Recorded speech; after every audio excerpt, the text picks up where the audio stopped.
waxaan la socodsiinaynaa ama uga digaynaa meesha shabaab jooga inay ka fogaadaan nin kastoo shabaaba waa hadaf ciidan kastoo shabaaba waa hadaf qof kastoo shabaaba waa hadaf sida ay dadka Soomaaliyeed hadaf uga dhigteen ay u dilayaan ayaguna waa hadaf agtooda ha ku dhaawacmin hana ku dhimanin ka fogaaw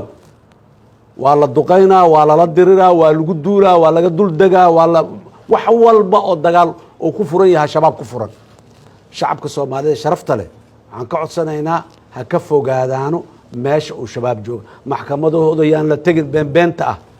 meelaha dadaan wacyi gelinaynaa waa wacdinaynaa ilayhin wacdigooda waa wacdi qaldanayaan loo tagin